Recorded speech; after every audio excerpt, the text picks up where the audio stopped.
안녕하세요. 10분 성경의 보통 목사입니다.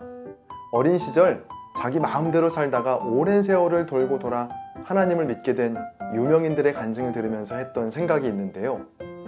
나도 내 마음대로 좀 살다가 죽기 직전에 회개하고 천국에 들어가면 어떨까 하는 생각입니다.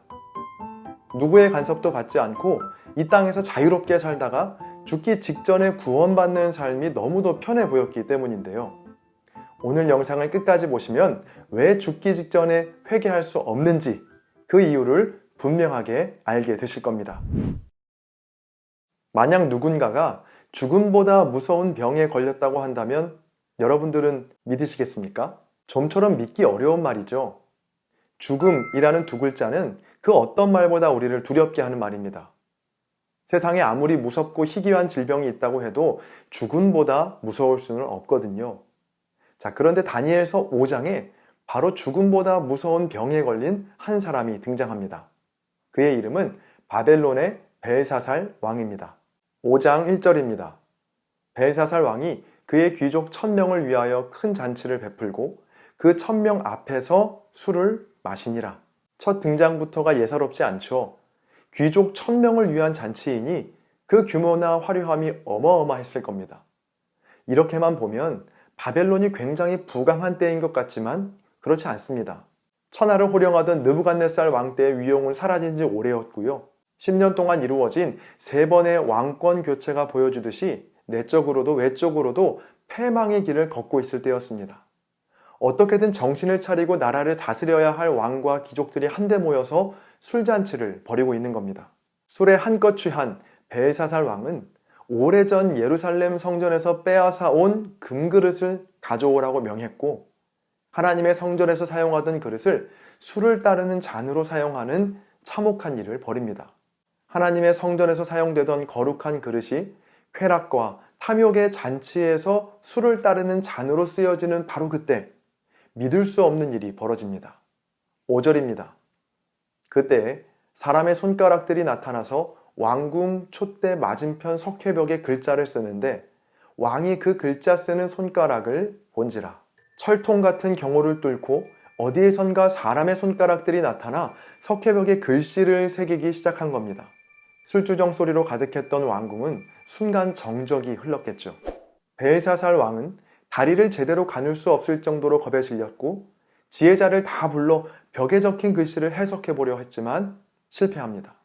자, 그때 다니엘이 등장하죠. 다니엘은 단번에 그 글자를 해석하는데요. 25절입니다. 기록된 글자는 이것이니 곧 메네메네 데겔 우바르신이라. 그리고 이어서 친절하게 해석까지 해줍니다. 26절부터 28절까지를 새번역 성경으로 읽어드리겠습니다. 그 글자를 해석하면 이러합니다. 메네는 하나님이 이미 임금님의 나라의 시대를 계산하셔서 그것이 끝나게 하셨다는 것이고 데겔은 임금님이 저울에 달리셨는데 무게가 부족함이 드러났다는 것이고 바르신은 임금님의 왕국이 둘로 나뉘어서 메대와 페르시아 사람에게 넘어갔다는 뜻입니다. 벨사살 왕에게는 사형 선고와도 같은 말이었죠. 하나님께서 이미 당신의 나라의 시대를 계산하셨고 그 계산에 미치지 못하여 끝나게 하셨다. 자, 이제부터가 중요한데요. 정체 모를 손가락들이 왕궁으로 들어와 석회벽에 글을 새겼고 그 모습을 보는 것만으로도 겁에 질려 다리를 제대로 가누지 못했던 벨사살이었습니다. 이제 다니엘로부터 그 글씨의 의미까지 들었습니다. 이제 너의 나라는 끝이 났다. 바벨론은 다른 사람에게 넘어가게 될 것이다. 사실상 사형 선고를 받게 된 벨사살이 취해야 할 가장 첫 번째 행동은 무엇이 되어야 할까요? 다니엘을 붙잡고 조금이라도 더 살 수 있는 방법이 없냐고, 이 나라를 빼앗기지 않을 방법이 없냐고 간청해야 하지 않을까요? 자, 그러나 벨사살 왕은 전혀 뜻밖의 행동을 취합니다. 29절입니다. 이에 벨사살이 명하여 그들이 다니엘에게 자주색 옷을 입히게 하며 금사슬을 그의 목에 걸어주고 그를 위하여 조서를 내려 나라의 셋째 통치자로 삼으니라. 언뜻 보기엔 벨사살의 이런 행동이 이상할 것이 없어 보이지만 여러분 그렇지 않습니다. 벨사살은 바로 직전 28절에서 사형 선고와도 같은 말씀을 들었죠. 끝이 날 것이다가 아니라 이미 끝이 났다라는 하나님의 선고를 받은 뒤였습니다. 그런데도 벨사살은 다니엘에게 간청하여 하나님의 뜻을 묻기보다는 도리어 다니엘에게 상을 내리고 있는 것입니다. 저는 이런 벨사살의 행동을 자고한 자의 어리석음이라고 정리해 보았는데요. 스스로 자자에 높을 고자, 즉 끝까지 자신을 높이 생각하여 다니엘 앞에서 하나님의 뜻을 묻는 낮춤 없이 다니엘에게 상을 내리는 왕으로서의 위엄만을 지키려 했다는 겁니다. 이런 그의 자고와 교만은 바로 다음 절에 나라의 멸망과 죽음을 불러오게 합니다. 여러분, 죽음보다 무서운 병은 바로 하나님 앞에서도 낮출 줄 모르는 자고함, 즉 교만함입니다. 다니엘로부터 곧 죽을 것이라는 하나님의 메시지를 들었지만 벨사살은 그의 몸도 마음도 낮추려 하지 않았습니다. 도리어 꼿꼿하게 왕으로서의 위엄을 지키며 다니엘에게 상을 내리고 셋째 통치자의 자리를 하사했습니다. 나라의 멸망과 자신의 죽음이 바로 코앞에 닥쳐 있는데도 왕으로서의 체면과 위엄을 버리지 못한 것이죠. 결국 그 교만이 하나님 앞에서도 낮추려 하지 않는 그 자고한 태도가 그를 죽음에 이르게 했습니다. 이런 벨사살의 어리석음은 우리에게도 있습니다. 태어나는 그 순간부터 죽음을 선고받은 연약한 인간임을 잊어버리고 하나님 앞에서도 몸과 마음을 낮추지 않는 자고함과 교만함이 우리에게도 있기 때문이죠. 어린 시절 자기 마음대로 살다가 오랜 세월을 돌고 돌아 하나님을 믿게 된 유명인들의 간증을 들으며 했던 생각이 있습니다. 나도 내 마음대로 좀 살다가 죽기 직전에, 바로 직전에 회개하고 천국에 들어가면 얼마나 좋을까 하는 생각이었죠. 누구의 간섭도 받지 않고 이 땅에서 자유롭게 살다가 죽기 직전에 구원받는 삶이 너무도 편해 보였기 때문입니다. 그러나 오늘 말씀을 통해 분명히 깨닫게 됩니다. 교만은 죽음보다 무서운 병이라는 걸 말입니다.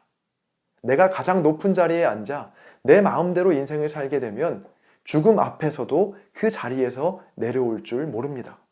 죽기 직전까지도 다니엘에게 왕으로서의 위엄을 지키려 했던 벨사살 왕처럼 말이죠. 혹시 우리의 몸과 마음이 주님 앞에서도 너무 높아져 있지는 않나요? 수많은 사람들을 통해 또 많은 사건들을 통해 우리 인생을 향해 들려주시는 경고의 말씀들을 너무 쉽게 흘려보내고 계시진 않나요? 어쩌면 우리는 죽음보다 무서운 병에 걸려 있는지도 모릅니다. 마지막으로 이사야서 2장 17절부터 22절까지의 말씀을 읽어드리는 것으로 오늘의 영상을 마치겠습니다.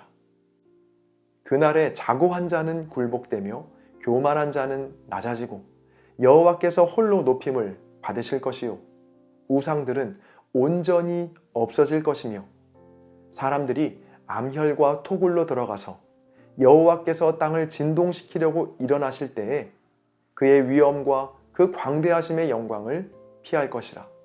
사람이 자기를 위하여 경배하려고 만들었던 은우상과 금우상을 그날의 두더지와 박쥐에게 던지고 암혈과 험악한 바위 틈에 들어가서 여호와께서 땅을 진동시키려고 일어나실 때에 그의 위엄과 그 광대하심의 영광을 피하리라. 너희는 인생을 의지하지 말라. 그의 호흡은 코에 있나니 새말 가치가 어디 있느냐? 아멘. 오늘의 영상이 여러분의 신앙생활에 도움이 되셨다면 구독과 좋아요 그리고 공유로 10분 성경을 응원해 주세요. 하나님의 말씀이 두루 통하는 그날까지 10분 성경은 계속됩니다. 감사합니다.